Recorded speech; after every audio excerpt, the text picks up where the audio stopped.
Buenos dias, Odo Tudusides. Kalahati lamang ang takbo ng makina, Kapitan. Bakit hindi natin bilisan?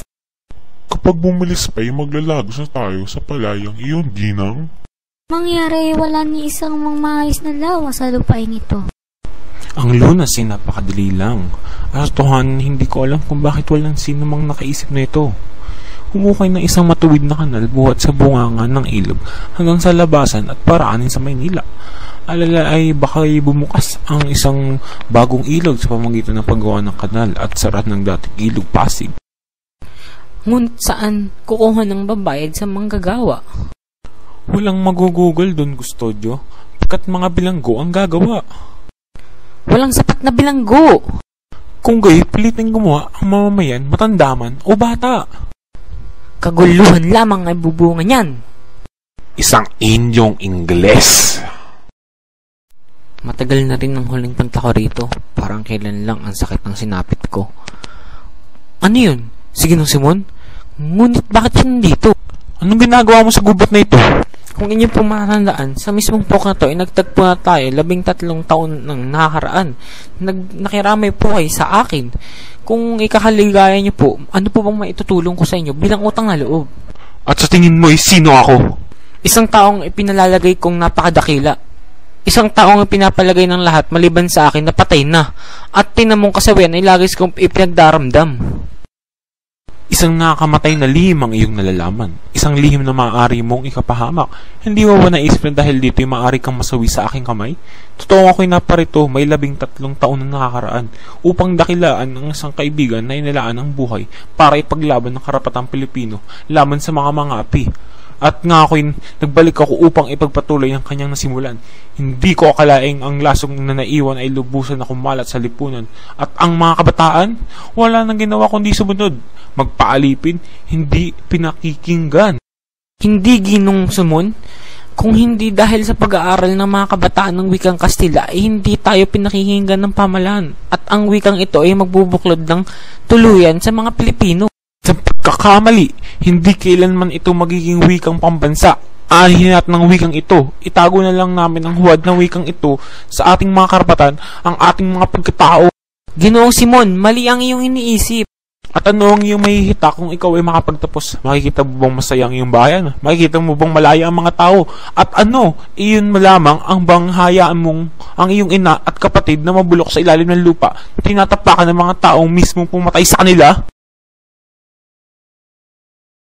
Sasamantalahin ko ng pagkakataong ito upang tayo makapag-usap. Kaya ng umaga ay nakipagkita ako kay Padre Erin at nabanggit niya sa akin sa Lamanyes daw ang pinag-usapan ng lahat. At lahat daw ay tutol, ngunit hinahayaan na nila ang kataas-taasang lupon ng paaralang primarya ang magdesisyon. Ngunit hindi naman kumikilos ang lupong yan. Din ang aking sinabi kay Padre Irene. Ang sabi niya ay si Don Custodio, isang sangguni ng lupon, ang magdedesisyon. Papaano kung laban sa atin ang desisyon? Ko rin yun kay Padre Irene at ang sinabi niya sa akin ay ganito: malaki na ang ating tinamo, nagawa na natin ang ating kahilingan at mainuman sa isang kapasyahan. Sinabi ni Padre Irene na kung tayo'y may pagkilala kay Don Custodio ay magagawa nating hilingin ang kanyang pagsang-ayon. At sa papaanong paraan naman tayo makipagkilala sa kanya? 2 paraan ang sinabi sa akin ni Padre Irene. Ang inchik na si Quiroga? Ang mananayaw na si Pepay? Tignan pa natin ang isang paraan. Maaari namang si Ginoong Pasta ang ating lapitan. Ang abogadong hinihingan ng payo ni Don Custodio? Oo, siya nga. Isa siyang kamag-aral ng aking amain. Ang problema lang ay kung paano natin siya lalapitan upang pausapan si Don Custodio na paboran tayo. Ba't si Ginoong Pasta ay may kalaguyong isang mananahi? Wala na bang ibang paraan bukod sa paghandog sa kanya ng mga kalaguyo? Kung maarte, isipin mo na lang ang kaginawaang may magagawa noon. Kilala ko ang babae, si Matea. Hindi naman siguro masama kung ating munang susubukan ang mga paraan na hindi mahalay tingnan. Kakausapin ko si Ginoong Pasta. Kung ako hindi magtatagumpay, saka natin gawin ang ibang paraan. Hilay tama si Isagani. Kung gayoy, hintayin natin ang resulta ng pakikipag-usap niya kay Ginoong Pasta. Ginoong Pasta! Ano Quiroga? Kamusta ang iyong negosyo? Sinyo Simo, mahilap aking negosyo. Sukat na ang daing Quiroga. Iniligtas kita sa maraming opisyal na humihingi sa iyo ng pera. Pero, Ikaw ay walang nagagawa. Pinautang ko sila upang ikay ay hinahababagin. Pero si Simon, marami may utang sa akin, di ko masingil. Wala din mabigay sa akin, disibo, kaya hindi ko sila masingil. Kung ngayon, ilapit mo na sila sa akin. Halika't sa silid tayo mag-usap. Kailangan kong maipasok ang ilang kahon ng mga baril at itago sa iyong kamalig. Panganib yan ni Simon. Pero kung yan ang magiging kapalit ng mga utang ko at utang ng loob, sige, payag po ako. Hindi ka manganganib, bahagyaman. Ang mga baril na iyon ay unting-unting itatago sa mga bahay. Pagkatapos ay gagawin na ang pinagkahuhulog at na maraming na makulong sa bilangguan. Ngayon, ikaw at ako ay makikinabang sa malaking pagsisikap na mapalaya ang mga bilanggo. Nauunawaan mo ba ako, Kirog? Siya, basta huli malaming tao, haha. Sinyo Sipon, utos like siya, ha? Maraming salamat, Kiroga. Malubos mo sanang maintindihan na aking mga sinasabi. Kamusta na si Kapitan Tiago? Mahina ang pulso, walang ganang kumain. Kumalat ng tuluyan ng mga lason sa kanyang katawan. Parang Pilipinas, habang tumatagal, lalong humihina. Napansin kong hindi mo binabasa ang librong binigay ko sa iyo. Wala kang pagmamahal sa bayan. Sa loob lamang ng isang oras, magsisimula na ang himagsikan at bukas ay wala ng mga universidad, wala ng mga mag-aaral at wala ng magpapahirap. Naparito ako dahil sa dalawang bagay, ang kamatayan mo o ang iyong kinabukasan. Sa panig ng umaapi sa iyo o sa panig ng iyong bayan. Sa panig ng umaapi o sa panig ng mga inaapi? Hindi ko alam. Pasya ka, kailangan mo na magdesisyon dahil akong namumuna sa pagkakagulo. Ipapakausap ko sa iyo na samantalahin mo ang pagkakataon. Pamahalaan mo ang isang hukbo at lubusin nyo ang Santa Clara. Kukunin mo ang isang taon, tanging ikaw lamang ang makakilala bukod kay Kapitan Tiago, si Maria Clara. Huli na kayo! Ano ibig mo sabihin? Si Maria Clara ay patay na. Patay? Hindi! Paano nangyari ito? 6 ng hapon nang siya ay mamatay. Naparoon ako sa kumbento upang makibalita nang sabihin nila sa akin ang lahat. Pagbalik ko ay isang liham na mula kay Padre Salve na ipinabot kay Kapitan Tiago ang dala ni Padre Erin. At dahil na rin sa sulat na ito, kung kaya't nanigas ang kapitan. Hindi maaari ito. Hindi pa siya patay. Buhay pa si Maria Clara. Ililigtas ko siya ngayon. Ginoong Simon, huminahon kayo. Wala na tayong magagawa. Liban sa tanggapin ng katotohanan. Namatay siya nang hindi man lamang nalalamang ako'y buhay. Namatay siya nang hindi nalalaman na ako'y nagbalik para sa kanya. Kaawa-awang tao.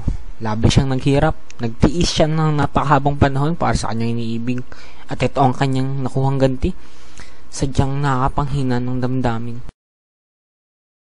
Yet si Basilio dinakip, Padre Irene. Oo, ngunit huwag sana kayong mabahala, Kapitan. Makakasama sa inyo. Huwag! Patay na siya. Papalain nawa ang kanyang kaluluwa. Maaari na akong magpahinga. Nawala na ang mga taong dahilan kung bakit pa ako humihinga ngayon. Paalam na. Anong wika niyo, Hermana Balik? Dinakip si Basilio? Uli, nakabilanggo na siya ngayon kasama ng ibang estudyante. Hindi, si Kapitan Tiago na may patay na. Sino pang lalabing tutulong kay Basilio? Sino? Si Padre Camora, hindi ba siya ang nagpalaya sa iyong lolo Selo? Ihingan ko siya ng tulong. Tiyak na makapalayan si Basilio. Diyos ko, tulungan mo po si Basilio. Uli! Kailangan ko po ang inyong tulong, Padre Camora. Tulungan niyo po si Basilio. Ang aking tutuparin kung ako'y iyong pagbibigyan. Hindi, ayoko po. Hindi po. Hindi.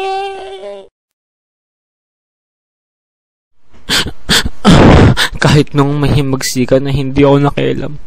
Nabigo sila at ako'y nagkulang kahit wala na akong kasalanan. Iyon ang iparusa sa akin. Narito ko para sa labas ng dahil sa inyo. Ngayon, handa na ako. Handa ako nang ipagtanggol ang bayan. Nabigo ang kilusan ng dahil rin sa akin. Urong sulong ang aking mga desisyon. Dahil umiigbig pa ako nun. Ngayon patay na ang aking puso. Wala nang dahilan para umatras. Parehas na tayo ngayon. At sa tulong mo, ako'y magtatagumpay. Magsasabog ako ng kamatayan sa gitna ng bango at prangya. Ikaw na may gigising sa mga kabataan sa gitna ng dugo. Para saan naman po ang lamparang iyan? Hintayin mo. Dinamita? Oo, ngunit hindi ito basta-basta dinamita. Ito ang mga kasawiang naiimbak, mga kagawan ng walang katwiran at mapang-api. Ngayong gabi, makakarinig ng pagsabog ang Pilipinas at mapaparusahan ng mga makasalanang hindi magawang parusahan. Mamayang gabi ay magkakaroon ng pista. Ilagay ang lamparang ito sa gitna ng handaan. Napakaningning ng liwanag na ibibigay nito. Ngunit pangsamantala lang. Pagkaraan ng 20 minuto, mawawala ang ilaw ng lampara kapag inayos ang mitsa sa sabog ang bomba. Ngunit hindi niya naman pala ako kailangan. Ang iyong gagawin, pagkarinig ng putok ay lalabas ang mga artilyero at iba pang kinasundo ko noon. Papunta ang lahat sa lugar na kinakaroonan ni Kabestang Tales sa Santa Mesa. Sabay-sabay na susugod ang lahat. Magkakagulong at ang mga mamayan ay nanaisin ring lumaban. Ikaw ang mamumuno sa iba. Dalhin mo sila sa bahay ni Quiroga dahil doon nakiimbak ang mga baril at pulbura. Kami naman ni Kabestang Tales ay susubukang agawin ng tulay. Mamamatay ang lahat ng mahihina at ang lahat ng hindi handa. At kahit ang mga walang laban? Oh, lahat! Lahat ng Indio, Mestizo, Incheck, Kastilong Duwag, kailangan magsimula muli. Kailangan mga dugong dadanak ay sisibol ng bagong lahi. Isang bagong lipunan na kahit kailan ay hindi mapang-api. At ano na lang ang sabihin ng mundo sa gagawing ito? Purihin tayo ng daigdig. Ano nga naman ang aking pakialam? Bakit ko kailangan isipin kung pupurihin nila ito o hindi? Bakit ko kailangan lingapin ang mundong kailanman ay hindi lumingap sa akin? Tama ka! Hintayin ninyo ako sa tapat ng simbahan ng San Agustin, 10:00 ng gabi. Lumayo kayo sa daan, analoge, sa 9:00. Kung gayon magkita na lamang tayo mamaya. Isagani! Anong ginagawa mo dito? Isagani, tara na! Umalis na tayo dito! Bakit ka aalis? Puntahan natin siya. Iba na siya bukas. Ibig ko na makita. Ikakasal na siya. Gusto mo na bang mamatay? Hindi ko alam. Pero kung hindi ko naman siya makikita, para na rin naman ako namatay eh. Makinig ka. Ang lampara sa loob ay may lamang pulbura. Sasabog iyon sa anumang oras na iyon. Tara na! Bukas, mahal na siya. Iba na. May na siya. Kaawaan ka sana ng Diyos. At huwag kang matulad sa amin.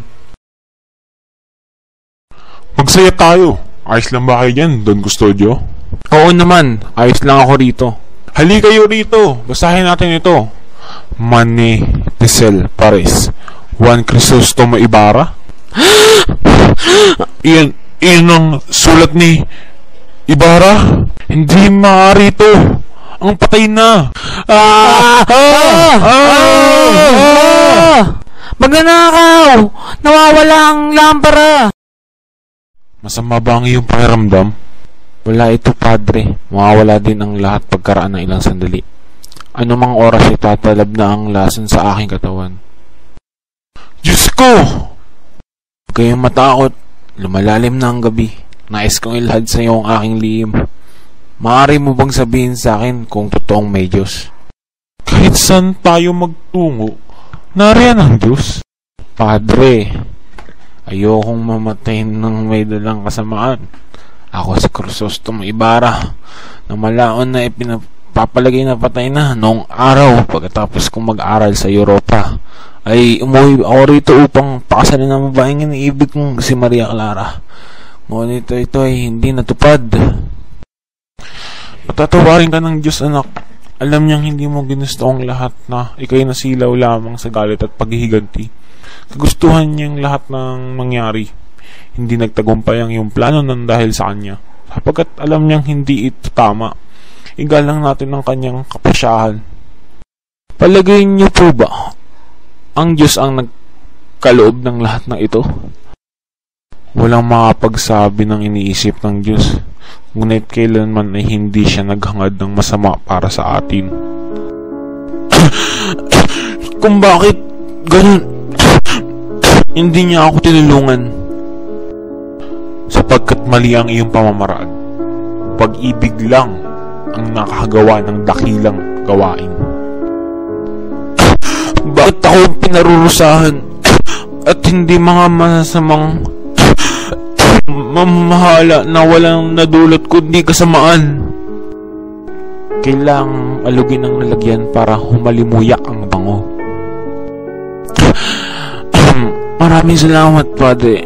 Ngayon ay payapa na ang aking kalooban.